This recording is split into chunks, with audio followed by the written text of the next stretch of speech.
എല്ലാവർക്കും സുഖമാണെന്ന് വിശ്വസിക്കുന്നു. പാൻ കാർഡുകൾ ഉപയോഗിക്കുന്ന ആളുകൾ അറിഞ്ഞിരിക്കേണ്ട വളരെ പ്രധാനപ്പെട്ട കാര്യങ്ങളാണ് ഈ ഒരു വീഡിയോ നിങ്ങളുമായി പങ്കുവെക്കുന്നത്. പെർമനന്റ് അക്കൗണ്ട് നമ്പർ അഥവാ പാൻ നമ്പർ അതൊരാൾക്ക് ഒന്നേ പറ്റുകയുള്ളൂ. യുണീക്ക് ആയിട്ടുള്ള ഈ ഒരു നമ്പറാണ് രാജ്യത്തെ ഓരോ പൗരന്റെയും സാമ്പത്തിക കാര്യത്തിലുള്ള ഏറ്റവും പ്രധാനപ്പെട്ട രേഖ. പാൻ കാർഡുമായി ബന്ധപ്പെട്ട് അറിഞ്ഞിരിക്കേണ്ട എല്ലാ കാര്യങ്ങളുമാണ് ഈ ഒരു വീഡിയോ നിങ്ങളുമായിട്ട് പങ്കുവെക്കുന്നത്. ഇതിനു മുമ്പ് ആദ്യം പറയാനുള്ള കാര്യം, പാൻ കാർഡും ആധാർ കാർഡും ലിങ്ക് ചെയ്യുന്നതിനുള്ള അവസാന തീയതി ഈ മാസം 31 കൂടിയിട്ട് അവസാനിക്കുകയാണ്. ഈ ദിവസത്തിനുള്ളിൽ പാൻ കാർഡും ആധാർ കാർഡും ലിങ്ക് ചെയ്തിട്ടില്ല എങ്കിൽ പാൻ കാർഡ് പ്രവർത്തനരഹിതമാകും. പിന്നീട് ബാങ്ക് ഇടപാടുകൾക്കും മറ്റ് സാമ്പത്തിക കാര്യങ്ങൾക്കും വലിയ പ്രയാസമാകും. അതുകൊണ്ട് തന്നെ പാൻ കാർഡ് ആധാറുമായിട്ട് ഉടനെ ലിങ്ക് ചെയ്യുക. ആദായ നികുതി വകുപ്പിന്റെ ഇ ഫില്ലിംഗ് പോർട്ടൽ മുഖേന സ്വന്തമായിട്ട് തന്നെ പാൻ കാർഡ് ആധാർ കാർഡുമായിട്ട് ലിങ്ക് ചെയ്യാൻ കഴിയും. സ്വന്തമായിട്ട് കഴിയാത്ത ആളുകൾ അക്ഷയ കേന്ദ്രങ്ങളെയോ CSC കേന്ദ്രങ്ങളെയോ സമീപിക്കാവുന്നതാണ്. ഇനി പാൻ കാർഡുമായി ബന്ധപ്പെട്ട് നിങ്ങൾ അറിഞ്ഞിരിക്കേണ്ട മറ്റ് ചില അറിയിപ്പുകളാണ് പറയുന്നത്. എന്താണ് പാൻ കാർഡ്, ആർക്കാണ് വേണ്ടത്, എന്തിനാണ് പാൻ കാർഡ് എന്നുള്ള വളരെ പ്രധാനപ്പെട്ട കാര്യങ്ങൾ, മുഴുവൻ വിവരങ്ങളുമുണ്ട്. വീഡിയോയുടെ വിശദാംശങ്ങളിലേക്ക് കിടക്കുന്ന കൂടുതൽ ആളുകളിലേക്ക് ഇൻഫർമേഷൻ എത്താൻ ഷെയർ ചെയ്യുക, ലൈക്ക് ചെയ്യുക. ഫേസ്ബുക്കിലൂടെ കാണുന്ന ആളുകൾ ഫോളോ ചെയ്യുക. വീഡിയോയുടെ വിശദമായ വിവരങ്ങളിലേക്ക് വരാം. സാമ്പത്തിക ഇടപാടുകൾ നടത്തുന്ന ഒട്ടുമിക്ക ആളുകൾക്കും ഇന്ന് പാൻ കാർഡ് ഉണ്ട്. പാൻ കാർഡിൽ നിരവധി കാര്യങ്ങൾ ശ്രദ്ധിക്കേണ്ടതുണ്ട്. പല ആളുകൾക്കും പാൻ കാർഡിൽ യഥാക്രമം ആധാർ കാർഡ് അപ്ഡേറ്റ് ചെയ്യാത്തതിന്റെ അടിസ്ഥാനത്തിൽ 1000 രൂപ നഷ്ടമായതാണ്. പാൻ കാർഡുമായി ബന്ധപ്പെട്ട ഏറ്റവും പ്രധാനപ്പെട്ട അറിയിപ്പുകളാണ് ഈ ഒരു വീഡിയോയിൽ നിങ്ങളുമായി പങ്കുവെക്കുന്നത്. അതുകൊണ്ട് തന്നെ ഈ വീഡിയോ ആരും ഒഴിവാക്കരുത്. വീഡിയോയുടെ വിശദാംശങ്ങളിലേക്ക് കടക്കുന്ന മുമ്പ് കൂടുതൽ ആളുകളിലേക്ക് ഇൻഫർമേഷൻ എത്താൻ ഷെയർ ചെയ്യുക, ലൈക്ക് ചെയ്യുക. ഫേസ്ബുക്കിലൂടെ കാണുന്ന ആളുകൾ ഫോളോ ചെയ്യുക. വീഡിയോയുടെ വിശദമായ വിവരങ്ങളിലേക്ക് വരാം. ഇന്ത്യയിൽ ഏതൊരു പൗരന്റെയും സാമ്പത്തിക രേഖകളിൽ ഏറ്റവും പ്രധാനപ്പെട്ട ഒന്നാണ് പാൻ കാർഡ് അഥവാ പെർമനന്റ് അക്കൗണ്ട് നമ്പർ. ആദായ നികുതി വകുപ്പാണ് പാൻ കാർഡ് നൽകുന്നത്. ബാങ്ക് അക്കൗണ്ട് തുടങ്ങുന്നതിനും നികുതി അടക്കുന്നതിനും തുടങ്ങി ഭൂരിഭാഗം സാമ്പത്തിക കാര്യങ്ങൾക്കും പാൻ കാർഡ് ആവശ്യമാണ്. നികുതി ദായകരുടെ വിവരങ്ങൾ ശേഖരിച്ചു വെക്കുന്നതിനാണ് ആദായ നികുതി വകുപ്പ് പാൻ കാർഡ് അവതരിപ്പിച്ചത്. രാജ്യത്തെ ഓരോ നികുതിദായകനും നൽകുന്ന ഈ നമ്പർ ഓരോരുത്തർക്കും വ്യക്തിപരമാണ്. അതായത് ഒരു സീരിയൽ നമ്പറിൽ ഒരു കാർഡ് മാത്രമേ രാജ്യത്ത് ഉണ്ടാകൂ എന്നർത്ഥം. പാൻ കാർഡ് നൽകുന്നതിലൂടെ ഓരോ നികുതിദായന്റെയും സാമ്പത്തിക ഇടപാടുകൾ ക്രോഡീകരിച്ച് അവലോകനം ചെയ്യാൻ ആദായ നികുതി വകുപ്പിന് എളുപ്പത്തിൽ കഴിയും. ഓരോ വ്യക്തിയുടെയും അല്ലെങ്കിൽ കമ്പനികളുടെയും പേരിലുള്ള പാൻ കാർഡ് നമ്പറായിരിക്കും അവരുടെ സാമ്പത്തിക ഇടപാടുകൾ രേഖപ്പെടുത്തുക. അങ്ങനെ വരുമ്പോൾ നികുതി സംബന്ധമായ എല്ലാ വിവരങ്ങളും ആദായ നികുതി വകുപ്പിന് എളുപ്പത്തിൽ പരിശോധിക്കാനും നികുതി വെട്ടിപ്പുകൾ തടയാനും സാധിക്കും. ഇത് തന്നെയാണ് പാൻ കാർഡ് അവതരിപ്പിച്ചതിന് പിന്നിലെ പ്രധാന ലക്ഷ്യവും. അനധികൃതമായി പണമിടപാടുകൾ, കള്ളപ്പണ ഇടപാട് തടയുക എന്ന ലക്ഷ്യവും പാൻ കാർഡിന് പിന്നിലുണ്ട്. എന്നാൽ പാൻ കാർഡ് ഏതൊക്കെ കാര്യങ്ങൾക്ക് നിർബന്ധമാണ് എന്ന് പല ആളുകൾക്കും അറിയില്ല. രാജ്യത്ത് നിലവിൽ പാൻ കാർഡ് എന്തൊക്കെ കാര്യങ്ങൾക്ക് ഉപയോഗിക്കുന്നുണ്ട്? നിർബന്ധമായും പാൻ കാർഡ് വേണമെന്ന് ആവശ്യപ്പെടുന്നത് എന്തൊക്കെ കാര്യങ്ങൾക്കാണ്? അതിൽ പ്രധാനപ്പെട്ടത് 50,000 രൂപക്ക് മുകളിൽ നിക്ഷേപം നടത്തുമ്പോൾ ബാങ്കിൽ പാൻ കാർഡ് വിവരങ്ങൾ നൽകണം. 50,000 രൂപക്ക് മുകളിലുള്ള ഡ്രാഫ്റ്റ് നിക്ഷേപിക്കുമ്പോഴും പാൻ കാർഡ് നിർബന്ധമാണ്. ക്രെഡിറ്റ് കാർഡിനോ മ്യൂച്വൽ ഫണ്ട് പോലുള്ള നിക്ഷേപ പദ്ധതികൾക്കോ അപേക്ഷിക്കുന്ന സമയത്തും പാൻ കാർഡ് ആവശ്യമാണ്.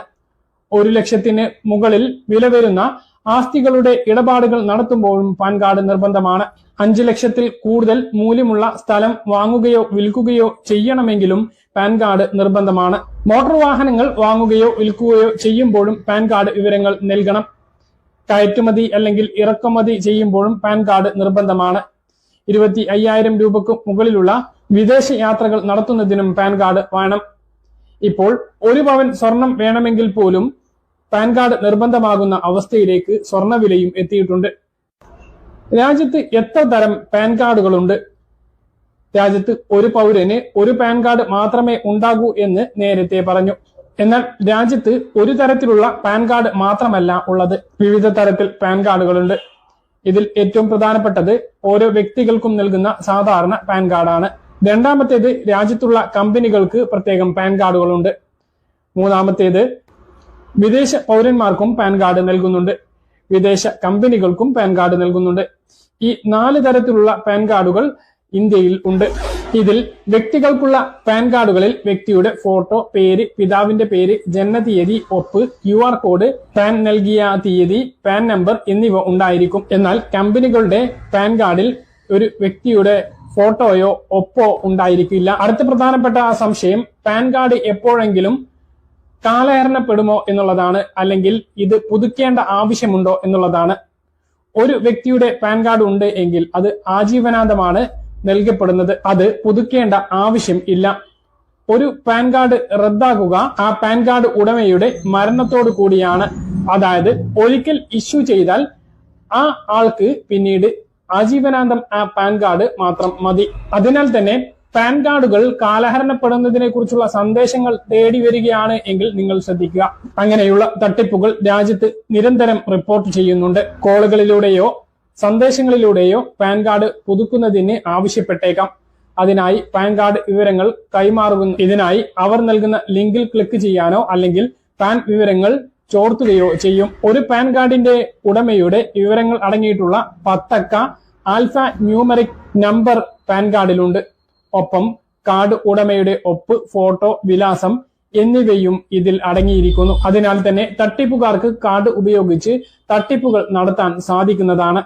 ആദായനികുതി നിയമം 1961 സെക്ഷൻ 139A പ്രകാരം ഒരാൾക്ക് ഒരു പാൻ കാർഡ് മാത്രമേ കൈവശം വെക്കാൻ അനുവാദമുള്ളൂ. നിങ്ങളുടെ പേരിൽ ഒരു പാൻ കാർഡ് നിലവിൽ ഉണ്ട് എങ്കിൽ വീണ്ടും പുതിയ പാൻ കാർഡിന് അപേക്ഷിക്കാനുള്ള അർഹതയില്ല. അങ്ങനെ ചെയ്യുന്നത് സെക്ഷൻ 139A നിയമ ലംഘനമാണ്. ആരെങ്കിലും അറിയാതെ 2 പാൻ കാർഡുകൾ എടുത്തിട്ടുണ്ട് എങ്കിൽ അതിൽ ഒന്ന് സറണ്ടർ ചെയ്യേണ്ടതാണ്.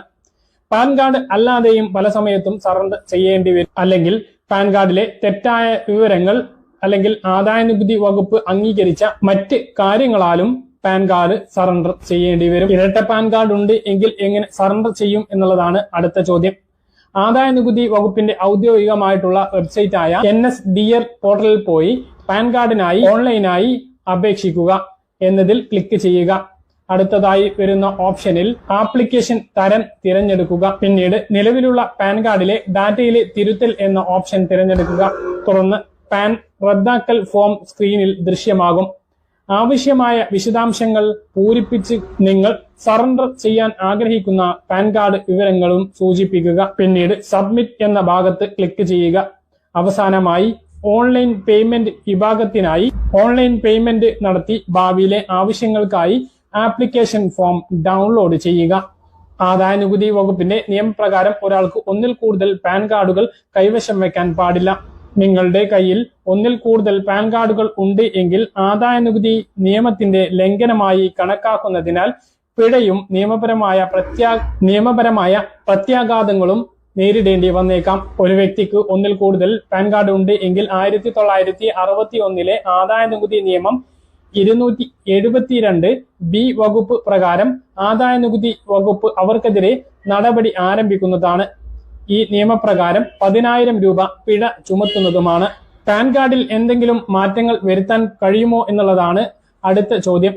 പാൻ കാർഡിൽ എന്തുതരം മാറ്റം വരുത്തുമ്പോഴും അത് നാഷണൽ ഡിപ്പോസിറ്ററി ലിമിറ്റിന്റെ വെബ്സൈറ്റ് വഴി നടത്തേണ്ടതാണ്. നാഷണൽ സെക്യൂരിറ്റീസ് ഡിപ്പോസിറ്ററി ലിമിറ്റഡിന്റെ വെബ്സൈറ്റ് വഴിയാണ് നടത്തേണ്ടത്. അല്ലെങ്കിൽ UTISL പോർട്ടൽ മുഖേനയും നടത്താവുന്നതാണ്. ചില സന്ദർഭങ്ങളിൽ കുട്ടികൾക്കും പാൻ കാർഡ് വേണം. അത് എപ്പോഴൊക്കെയാണ് എന്നുള്ളതാണ്. കുട്ടിയുടെ പേരിൽ നിങ്ങൾ നിക്ഷേപിക്കുന്നുണ്ട് എങ്കിൽ പാൻ കാർഡ് കുട്ടിയുടെ പേരിൽ ഉണ്ടാവണം. മാത്രമല്ല നിങ്ങളുടെ പേരിലുള്ള നിക്ഷേപത്തിൽ കുട്ടിയെ നോമിനിയാക്കണമെങ്കിലും കുട്ടിക്ക് പാൻ കാർഡ് എടുക്കണം. പറഞ്ഞ കാര്യങ്ങൾ കൃത്യമായിട്ട് മനസ്സിലാണെന്ന് കരുതുന്നു. ഇതുപോലെ ഇൻഫർമേഷൻ ലഭിക്കാൻ ചാനൽ സബ്സ്ക്രൈബ് ചെയ്യുക, ബെൽ ഐക്കൺ എനേബിൾ ചെയ്യുക. മറ്റൊരു വീഡിയോയുമായി നമുക്ക് കാണാം. ബൈ.